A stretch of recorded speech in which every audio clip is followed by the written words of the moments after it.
4/11 saya juga dituduh mendanai dan bahkan menunggangi aksi damai itu. Bahkan belakangan katanya menyuruh membom Istana Merdeka, di mana saya 10 tahun tinggal di sana dulu. Katanya juga SBY dalang dari rencana makar yang kemarin akan dilaksanakan. Tentu teman-teman, saudara-saudara, kalau dituduh dan difitnah seperti itu, saya sebagai manusia biasa harus menyampaikan perasaan saya bahwa semuanya itu tidak benar. Sayang sekali saya belum punya kesempatan bertemu Presiden kita, Bapak Jokowi. Kalau saya bisa bertemu beliau, niat saya ingin bicara dengan beliau secara belak-belakan. Siapa yang melaporkan pada beliau, yang memberikan informasi atau intelligence kepada beliau, yang tadi itu menuduh saya mendanai aksi damai 4/11, menunggangi aksi damai itu, urusan pemboman dan juga urusan makar. Saya ingin sebetulnya melakukan klarifikasi secara baik dengan niat dan tujuan yang baik, supaya tidak menyimpan baik Pak Jokowi maupun saya prasangka, praduga, perasaan enak dan tidak enak atau saling bercuriga. Beliau Presiden Republik Indonesia, Presiden kita, saya juga pernah memimpin negeri ini sebelum beliau. Oleh karena itulah bagus kalau saya bisa bertemu dan ya, sekali lagi belak-belakan lah apa yang terjadi, apa yang beliau dengar, supaya ada dialog mana yang benar dan mana yang tidak benar. Saya diberitahu konon katanya ada 3 sumber yang memberitahu saya beliau ingin bertemu dengan saya, tidak ada masalah, cuma dilarang oleh 2-3 orang di sekeliling beliau. Nah, dalam hati saya hebat juga ini yang bisa melarang presiden kita untuk bertemu dengan sahabatnya yang juga mantan presiden. Ini sekaligus saya ungkapkan pada hari yang baik ini bahwa bagus kalau kami berdua bisa saling melakukan klarifikasi supaya tidak menyimpan sekali lagi prasangka, praduga dan bahkan rasa kecurigaan. Itu pengantar. Nah, sekarang intinya teman-teman para wartawan, saya kira semua mengikuti kemarin dalam sebuah persidangan dikatakan ada rekaman atau transkrip atau bukti percakapan saya dengan Kiai Haji Ma'ruf Amin. Begitu bunyinya. Nah, spekulasinya langsung macam-macam. Nah, saya ingin menyoroti masalah itu karena kalau betul percakapan saya dengan Pak Ma'ruf Amin atau percakapan siapapun dengan siapa disadap tanpa alasan yang sah, tanpa perintah pengadilan dan hal-hal yang dibenarkan dalam undang-undang, namanya itu penyadapan ilegal. Kalau yang disadap itu percakapan telepon, bunyinya menjadi illegal telephone tapping. Nah, kalau penyadapan itu punya motif politik, maka istilahnya menjadi political spying. Satu, dari aspek hukum masuk, dari aspek politik juga masuk. Saya kira teman-teman masih ingat skandal Watergate. Dulu kubu Presiden Nixon menyadap kubu lawan politik yang juga sedang dalam kampanye pemilihan presiden. Memang Presiden Nixon terpilih menjadi presiden, tetapi skandal itu terbongkar. Ada penyadapan, ada tapping, ada spying. Itulah yang menyebabkan akhirnya Presiden Nixon harus mundur, resign. Karena kalau tidak beliau akan di-impeach. Saya hanya menggambarkan bahwa political spying, illegal tapping itu kejahatan yang serius di negara manapun juga. Oleh karena itulah saya pada kesempatan yang baik ini ingin mencari dan mendapatkan keadilan sebenarnya apa yang sesungguhnya terjadi, ya. Karena kalau betul-betul telepon saya selama ini disadap secara tidak legal. Saya mendengar pada awal September setelah kembali dari Jawa Tengah, Jawa Barat, diberitahu PSB hati-hati, ada informasi telepon Bapak dan anggota tim yang lain disadap. Belum lama, kurang lebih 1 bulan yang lalu, saya juga dapat informasi sahabat dekat saya tidak berani menerima telepon saya karena diingatkan oleh seseorang di lingkar kekuasaan, hati-hati telepon kalian disadap. Sehingga kalau bicara sekarang melalui utusan, melalui carakan. Tetapi saya masih belum yakin apa iya. Salah saya apa? Disadap. Mantan presiden itu mendapatkan pengamanan oleh Pas Pampres. Siapapun mantan presiden itu, siapapun mantan wakil presiden itu, yang diamankan apanya? Orangnya, objeknya, kegiatannya, dan kemudian kerahasiaan pembicaraannya. Jadi menurut saya antara yakin dan tidak yakin apa iya, saya disadap.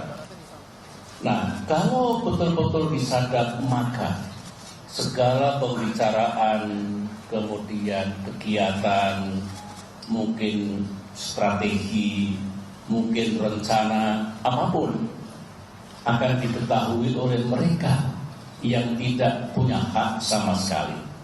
Dan kalau itu menganggap dirinya lawan politik, ya sama dengan skandal Watergate tadi, mendapatkan keuntungan dan manfaat politik dengan cara menyadap, mengetahui, mendapatkan informasi tentang seluk-beluk pembicaraan termasuk rencana dan strategi dari lawan politiknya.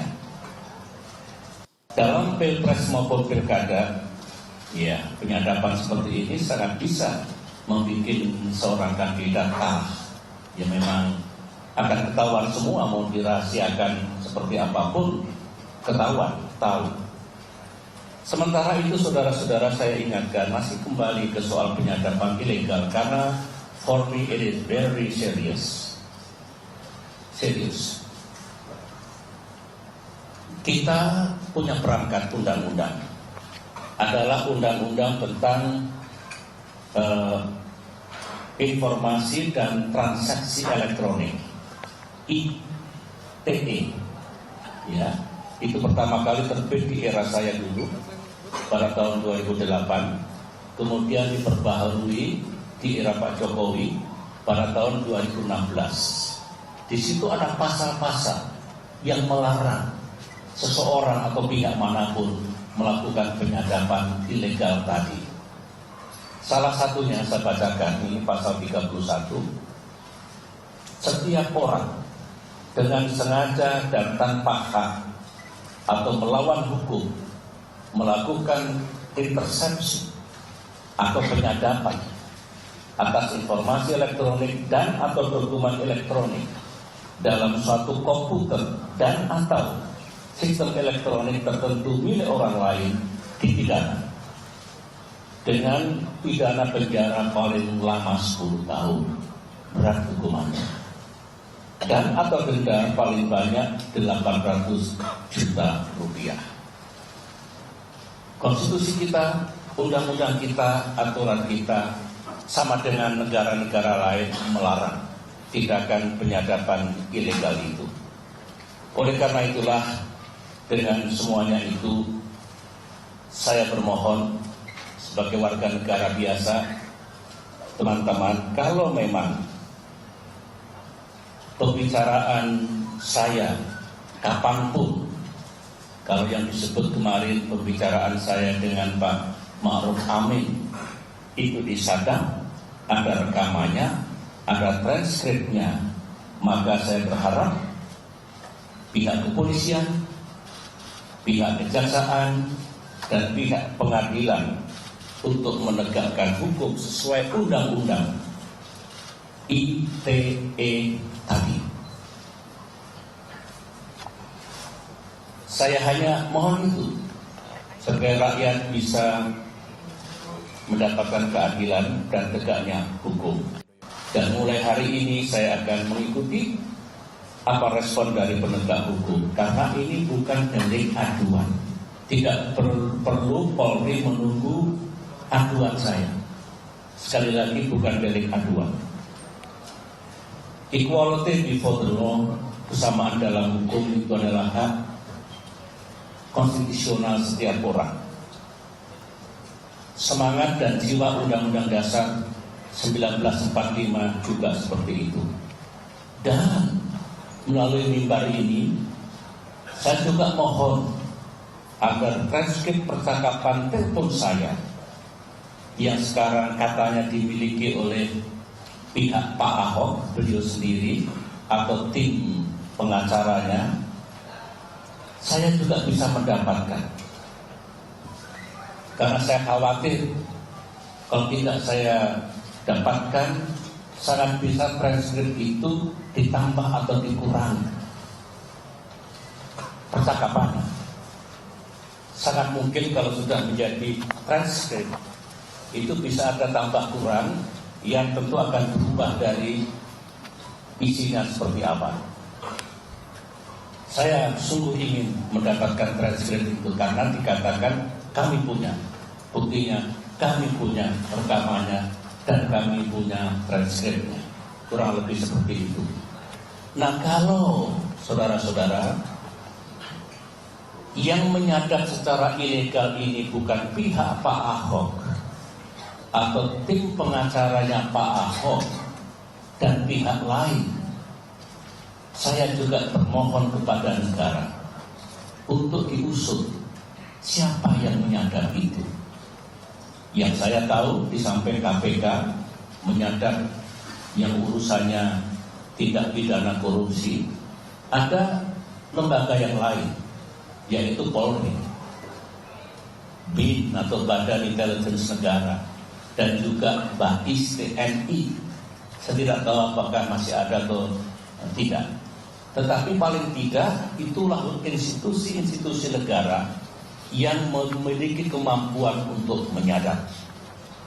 Pemahaman saya sama seperti waktu saya memimpin dulu, penyadapan itu tidak boleh sembarangan, tidak boleh ilegal, dan harus berdasarkan aturan yang telah diatur oleh undang-undang. Tapi kalau misalnya mudah-mudahan tidak, yang menyadap itu bukan Pak Ahok, tapi lembaga yang lain tadi, menurut saya sama, hukum mesti ditegakkan. Nah, kalau institusi negara, misalnya Polri ataupun BIN, menurut saya negara ikut bertanggung jawab. Saya juga bermohon Pak Jokowi, Presiden kita, berkenan memberikan penjelasan. Dari mana transkrip atau sadapan itu? Siapa yang menyadap? Supaya jelas. Yang kita cari kebenaran. Ini negara-negara kita sendiri, bukan negara orang lain. Bagus kalau kita bisa menyelesaikan segala sesuatunya dengan baik, adil, dan bertanggung jawab. Itu dari aspek hukum, saudara-saudara, dan juga sedikit dari aspek politik. Nah, kalau dari aspek sosial begini, kalau saya saja sebagai mantan presiden yang mendapatkan pengamanan dari Pas Pampres begitu mudahnya disadap, bagaimana dengan saudara-saudara kita yang lain, rakyat yang lain, politisi yang lain? Sangat mungkin mereka mengalami nasib yang sama dengan yang saya alami. Nah, kalau itu terjadi, negara kita seperti riba raya. Hukumnya hukum riba, artinya yang kuat menang, yang lemah kalah. Padahal yang betul itu yang benar menang, yang salah kalah. Jadi kita mohonkan betul penjelasan dari Bapak Presiden tentang hal ini, yang mudah-mudahan tidak terjadi sehingga rakyat menjadi tenang. Tetapi karena diucapkan di depan persidangan, berarti itu memiliki kekuatan tersendiri, memiliki keabsahan tersendiri. Itu yang kita sampaikan.